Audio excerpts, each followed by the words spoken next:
Bom, olá pessoal, vamos aqui para a nossa segunda aula de mercado de capitais. A ideia na aula de hoje é dar uma noção geral, né, do ambiente em que esse mercado de capitais está inserido. Assim como nós já havíamos combinado anteriormente, cada aula vai ter em média 10 minutos gravado, então pode ter a aula 2, parte 1, aula 2, parte 2 e assim sucessivamente. Ok? Então vamos lá. Olha, o primeiro slide a gente contextualiza o sistema financeiro nacional. Essencialmente, você tem os órgãos reguladores, as entidades supervisoras e quem opera o mercado como um todo. O que esses órgãos reguladores fazem? De uma certa forma, eles fiscalizam como funciona o sistema financeiro, né, nacional, as entidades supervisionadas e os operadores. Então, estão todos, de uma certa forma, submetidos ao Conselho Monetário Nacional, ao Conselho Nacional de Seguros Privados e ao Conselho de Gestão de Previdência Complementar, então dependendo do ramo de atuação. Quando a gente fala em Conselho Monetário Nacional, aí ele cuida especificamente de dois pontos, do Banco Central e da Comissão de Valores Mobiliários.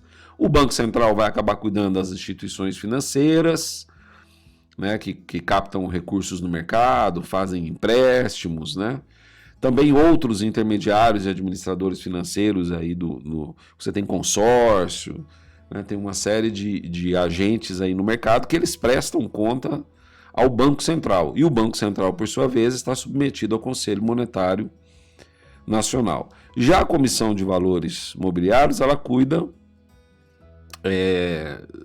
do mercado de capitais e do mercado futuro, né? A Bolsa de Mercadorias e Futuros, que tinha antigamente, hoje se uniu à Bolsa de Valores, e as duas em conjunto formam o mercado de capitais. Então, qualquer operação que ocorra no mercado de capitais, ele está regulamentado pela CVM, né? Então, por exemplo, aquela prática que a gente vê, que às vezes pode acontecer de informações confidenciais, que é uma coisa que é proibida, aí vai às vezes os gestores financeiros das próprias empresas acabam comprando ações, né, antes de divulgar bons resultados, ou vende antes de divulgar maus resultados. Às vezes algumas operações que são realizadas com o intuito de causar impacto no mercado, com má fé também, é tudo monitorado pela CVM, né? Quando a gente fala também em seguros privados, você tem a Superintendência de Seguros Privados, a SUSEP, e tudo quanto é que é sociedade aí de previdência complementar, capitalização, essa turma está toda ligada ao Conselho Nacional de Seguros Privados. E tem o Conselho também de Gestão de Previdência Complementar, ligado à Superintendência Nacional Complementar, a Previc, que você tem entidades de previdência complementar, tipo os fundos de pensão, né? Hoje o maior fundo de pensão do Brasil é do próprio Banco do Brasil, né? Então, vamos seguindo. Bom, agora o mercado financeiro faz parte, então, do sistema financeiro nacional. Agora, quem opera nesse mercado? Então, nós temos o mercado cambial, nós temos o mercado monetário, o mercado de crédito e o mercado de capitais, que é o nosso próprio mercado por si só. O mercado cambial opera com moedas de vários países, né? Às vezes a gente fica muito ligado só ao dólar, né? Claro que o dólar é uma moeda de referência no mundo todo, mas o mercado cambial ele regulamenta essa parte, né? O mercado monetário, essencialmente, o que nós temos aí, a ligação direta com a quantidade de moedas que tem e as operações que envolvem a quantidade de moeda no mercado, fazer moeda, né? Às vezes, se uma operação cria créditos, cria moeda, por exemplo, moedas virtuais, ou mesmo às vezes a gente vê essas empresas novas aí na área de digital, né? Escambo, a troca digital, as trocas online, também é uma certa forma que acaba criando uma moeda, né? O mercado de crédito, essencialmente operado aí pelos bancos e pelas financeiras, e o mercado de capitais. Né? que trabalha com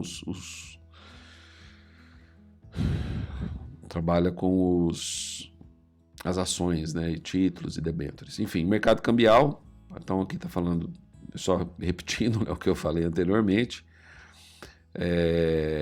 Interessante aqui complementar dizendo que o mercado cambial ele tem que estar de acordo com as regras internacionais, né, de funcionamento.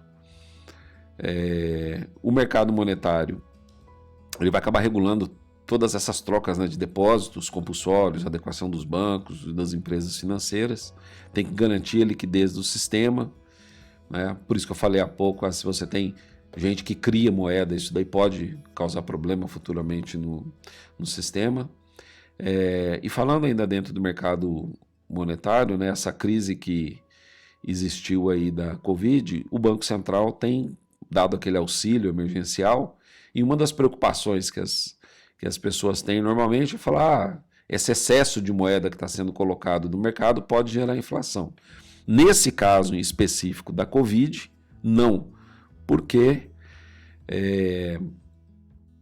estamos numa situação, né, de recessão, é uma situação de recessão, uma situação em que a economia está muito afetada, as pessoas estão usando esse dinheiro praticamente para sobreviver, e a própria atuação dos depósitos compulsórios em momento posterior pode fazer com que esse dinheiro que foi dado extra, ele seja recolhido pelo Banco Central. Para quem não sabe, o depósito compulsório é aquela quantidade de dinheiro quando você faz um depósito no banco, uma parte, né, um percentual, 20%, 30%, não sei quanto está hoje, ela tem que ficar retida, ela não entra em circulação, né? É uma forma que o Banco Central tem de garantir a liquidez do sistema.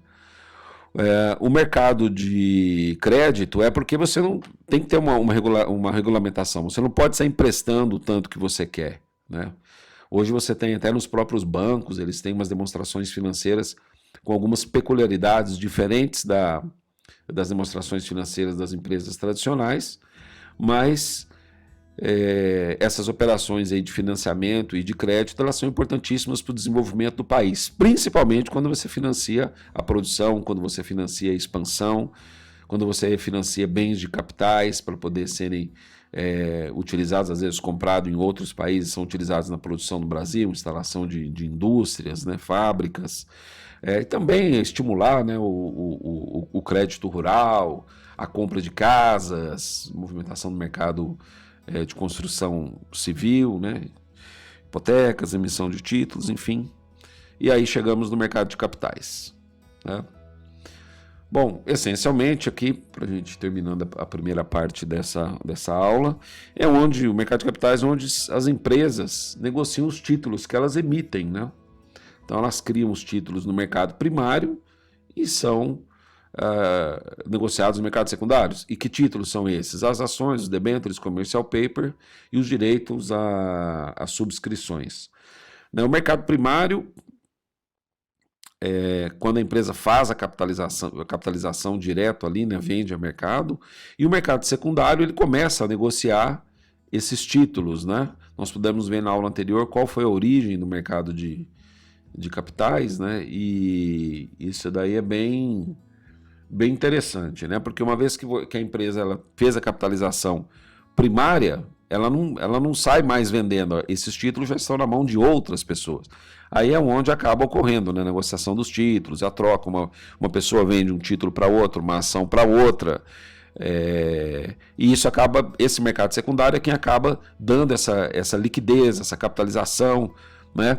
E estimula também o mercado primário, porque a empresa não fica emitindo títulos toda hora, não fica emitindo ações toda hora, debêntures toda hora, só em alguns momentos específicos, né?